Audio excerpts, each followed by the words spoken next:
மறுமை என்ற ஒரு நாள் உண்டு அப்படின்னு சொன்னமே, அந்த மறுமையில அல்லாஹ் ஒரு பெரிய மைதானத்துல நம்ம எல்லாரையும் எழுப்புவானா.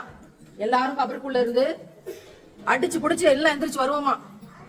உடலை கொடுத்து மறுபடியும் உயிரை கொடுத்து அல்லாஹ் எழுப்பி கொண்டு வரான் மேல. இப்ப விதவிதமா ட்ரெஸ் போட்டிருக்கோமே, ஆடைகள் இல்லாமல் எழுப்பப்படுவோம். விதவிதமா செருப்பு போடுறோமே, செருப்பு இல்லாமல் எழுப்பப்படுவோம். இந்த நபர் ஆடை இல்லாமல் இருக்கிறாரு அப்படின்னு அடுத்தவங்களை பத்தி யோசிக்கிற நிலைமையில யாருமே இருக்க மாட்டாங்க. ஏன்? சொர்க்கத்தையும் காமிச்சு நரகத்தையும் காமிச்சாச்சு. அவங்களும் பதட்டத்துல இருப்போம், யாருக்கு என்ன நிலைமையோ. ஏன்னா நமக்கே நல்லா தெரியும் நம்ம பலவீனமானவர்கள். ஆனா அங்க யாருக்கு வெற்றி அப்படிங்கறது தெரியறதுக்கு கொஞ்சம் வெயிட் பண்ணும். அல்லாஹ் சில பேரை வெயிட்டிங் லிஸ்ட்ல போடுறான், சில பேர் வெயிட் பண்ணாம காத்திருக்காம அப்படியே நன்மைக்கு முந்தி கொண்ட ஒரு டீம்ல கொண்டு போய் கேள்வி கணக்கே இல்லை அவர்களுக்கு. நேரடியாக அவங்க சொர்க்கத்துக்கு வாக்களிக்கப்பட்டவர்கள், கேள்வி கணக்கே இல்லை.